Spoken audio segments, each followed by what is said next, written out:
afternoon, everybody. It is Tuesday, and I got excited and tried to do a little bit of some of the action this morning on our readings. I got a little bit ahead of myself, so it didn't quite work out the way I wanted it to, but we are going to make it through verses 17 through 20 in chapter 5. So without further ado, let's begin. Verse 17 says, simulated disorder postulates perfect discipline. Simulated fear postulates courage. Simulated weakness postulates strength. Verse 18 says, hiding order beneath the cloak of disorder is simply a question of subdivision. Concealing courage under a show of timidity presupposes a fund of latent energy. Masking strength with weakness is to be affected by tactical dispositions. My two favorite coming up, 19. Thus, one who is skillful at keeping the enemy on the move maintains deceitful appearances, according to which the enemy will act. He sacrifices something that the enemy may snatch at it.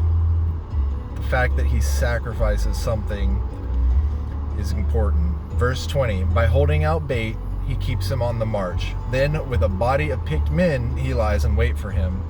That is such a beautiful metaphor for using your strengths and talents to your advantage. You continuously bait and hold out bait and keep the enemy on the move and be deceitful until you can use your skills and talents and strengths in your favor. I just think the depth of those two is phenomenal. But let's go ahead and dive into what some of the interpretations are, and then I'll go ahead and share with you after that some of my little reflections and takeaways. So let's see.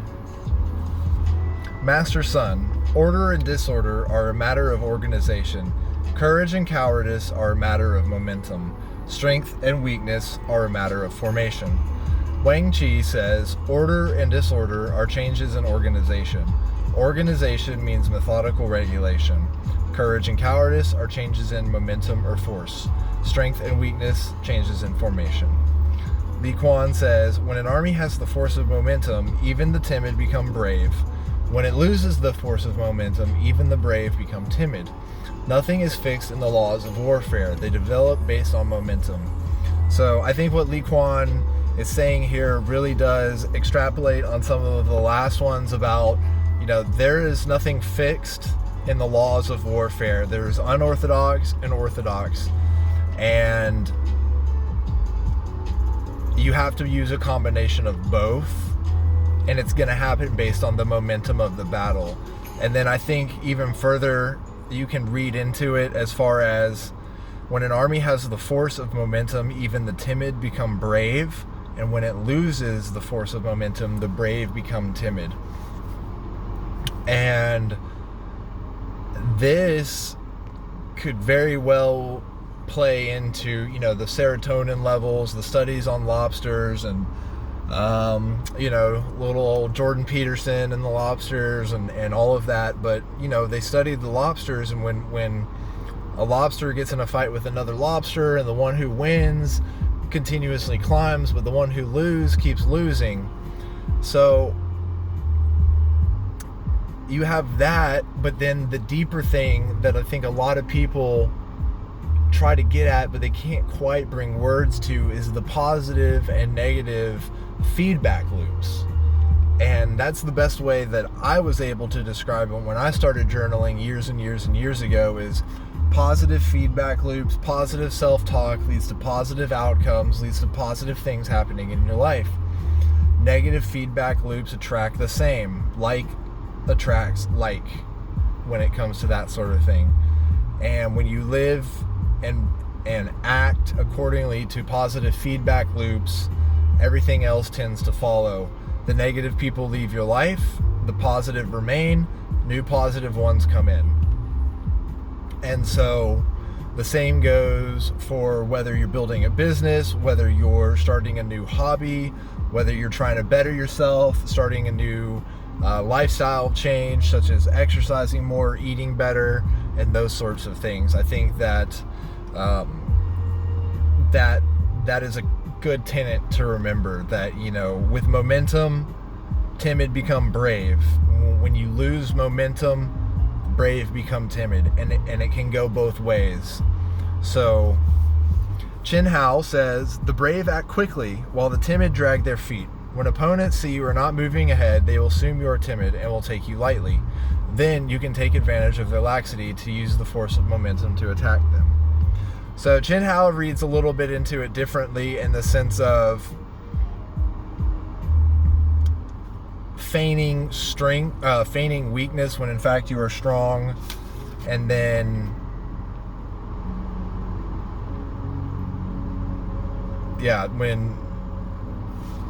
when you kind of go back and forth and you bait them, etc. Hold on, I'm just making sure here. Yeah, we're in order and disorder.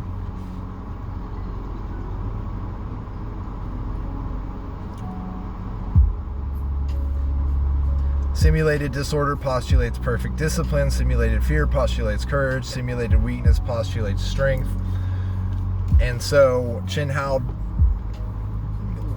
looks back on some of the tenets that we covered in the last videos, and he talks about how you can feign it. You know, you can fake it and use it to your advantage. Master Sun. Therefore, those who skillfully move opponents make formations that opponents are sure to follow. Give what opponents are sure to take. They move opponents with the prospect of gain, waiting for them in ambush. Cao Cao says, formations that opponents are sure to follow are formations that give the impression of exhaustion. Opponents are moved by the prospect of an advantage. So use that to your advantage. Use the fact that people are always looking to take advantage of a situation and take it 2 steps further. Play the game of chess. People are looking for that advantage. And so I think that, for me personally, one reflection that I just had come to mind is, you know, for years people have been idolizing Warren Buffett, and, you know, when there's blood in the streets, that's when it's time to buy, the market is on sale.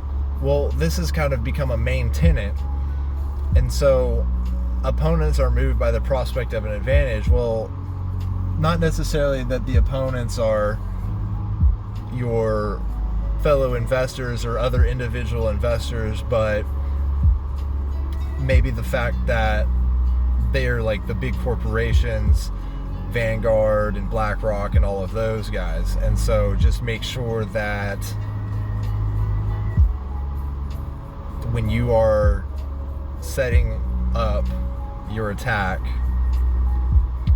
take advantage of that and focus on what the unknown knowns are, and never fall prey to one of the things in your head about you being better than other, you know, you're smarter than you are. It's a logical fallacy, so be careful of that.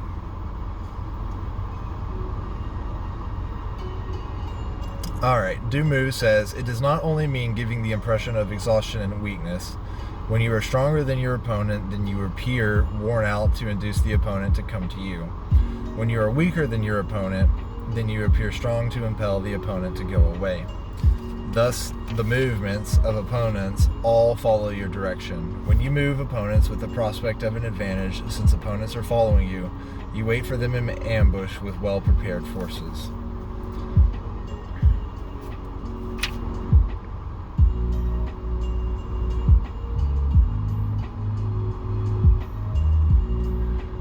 I like Dumu's interpretation here. You know, when you are actually weaker, you need to appear strong to give the impression to your opponent so that they may go away. The Clay Army, right? That's a perfect example of it. And if you lead by feigning one way or another, the opponents follow your direction. When you move opponents with the prospect of an advantage, since they are following you, you wait for them in ambush with well-prepared forces.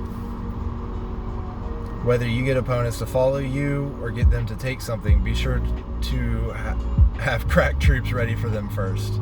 I like Wing Chi. And then the last two are from the last one, so they always kind of truncate two or three of his teachings into one or two quotes here. So that's one of the big things is the simulation of it, feigning weakness or strength in a certain manner, and then taking advantage of it. So let me go ahead and pull out here some of the reflections that I had on 17 through 20. So on organization, momentum, formation. And on 17, I just wrote brave, timid, brave. I kind of broke that down already. Number 18, simulating the opposite of each so that your opponent is tricked. One of the things that came to mind and thoughts that I had when I went over this stuff yesterday was, don't flex. I was watching, and I've been listening to, Grant Cardone and some of these other guys. Oh, why can't I think of the other guy? Tony Robbins. And I mean, even just going back to like some stuff that you hear Gary Vaynerchuk talk about.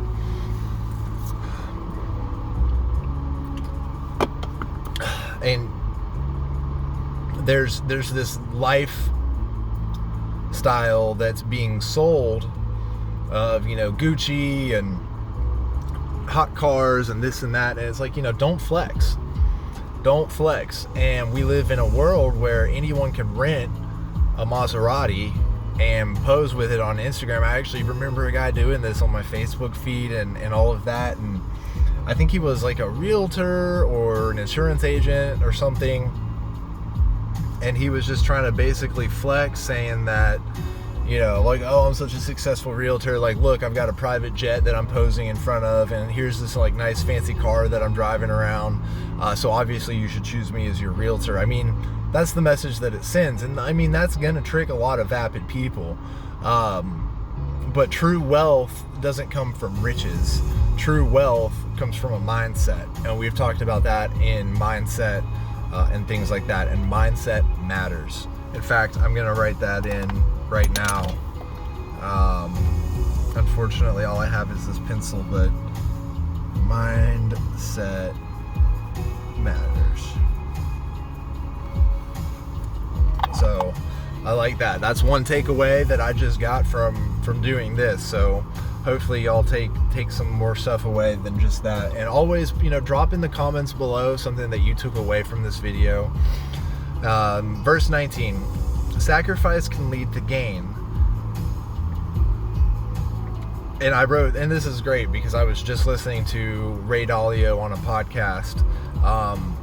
The enemy in this verse then was, actual enemies and the art of war and warfare and that sort of thing. But the enemy in today's day and age is ourselves in a lot of ways. It's, other people, but ultimately it's ourselves. And with those feedback loops, maybe, and Tony Robbins was talking about this, is sometimes you start having so much success so fast that you artificially hinder yourself. But I wrote that the enemy is Sneaky Pete / monkey brain. Tim Ferriss talks about the monkey brain. Sneaky Pete is one of those. He's the guy who's like, no, like, don't go to the gym today. Eat your potato chips. Play your video games. Eat the marshmallow now. Don't wait 15 minutes and get 2 marshmallows. Sneaky Pete is the caveman brain. It's nice and comfortable in this nice warm cave. Why do you need to go out? Why do you need to farm? Why work hard now? And there's so many parables about this in so many different cultures. We all know the outcome of it. The grasshopper and the ant. It's those that choose the hard path And that's one of the reasons I'm a really big fan of Stoicism, and the obstacle is the way. And I think that there's a lot that can be taken away from Sun Tzu's teachings, and that verse 19, and I'm just going to read it again just so that the impact is there. Thus one who is skillful at keeping the enemy on the move maintains deceitful appearances, according to which the enemy will act. Alright, so if the enemy is your monkey brain, the one who is skillful at keeping the enemy on the move maintains deceitful appearances. So if you're good at overriding that impulse and forcing, I'm just gonna text message, and forcing yourself to get up and go to the gym, or Tony Robinson's little ice baths every morning, or get up 10 minutes earlier so that you have time to meditate, you're going to keep the enemy on the move, and he's not going to be able to figure you out. And so your caveman brain can't figure out what's going on. And so I love the one earlier. It's like, when times are, be prepared, like train really hard and sweat really hard when times are good, so that little blood is spilled when times are bad. And that's exactly what this is. The skillful warrior sacrifices something so that the enemy can snatch at it. And sacrifice is such a good word, and it's a word that's been a big part of my life for many, many years. And so you have to sacrifice current pleasure for long-term gain. You gotta live like no one else so you can live like no one else. And that whole thing. So verse 20, I wrote, body of picked men, building on your strengths. Don't really, if you're gonna do all of this work about formation and organization and getting momentum and simulating that you're weak when in fact you're strong, and feigning the opponent this way or that way and leading them in and getting them set up for that perfect time to get that ambush, are you gonna launch the product this way? Are you gonna go in and compete? Why would you train for a marathon if you're in a weightlifting competition? Why would you study successful t-shirt companies if you're trying to go into real estate or financial services? Why would you study the success of IT, Silicon Valley companies if you're trying to start a mom and pop store and you're not launching an app? See what I mean? You're not gonna choose those things that you want to focus on your strengths. Don't improve on your weaknesses. Strengths Finder is a great book, and I think it's great to know thyself, but you also need to always constantly improve. 10% better, 3% better every day. And then the last thing I have for you from verse 20 is, it is your inner spirit that conquers, mind over matter. So again, let's just read it with that in mind, with your inner spirit. By holding out bait, he keeps him on the march. Then with a body of picked men, he lies in wait for him. It's your inner spirit. If your inner strength is what conquers. You have to be patient. You have to do the necessary steps. You have to think outside the box, but you have to know the rules. And it is mind over matter, as crazy as that is to sound. But it seems like a lot of these successful people, they meditate, they focus on the subconscious, and they do all of these things to be successful. And they find that, and I hope that a lot of this was helpful for y'all. I really want to start just kind of diluting all of the stuff that I'm writing down. I'm keeping a little green notebook. These these little moleskins, that I talked about in some of my other videos, and I'm starting to keep it in my back pocket. And then while I'm at work, working with my hands, if I'm listening and something sparks my interest and I find it very interesting, I stop it, I write down the quote, or write down the phrase, or write down the lesson.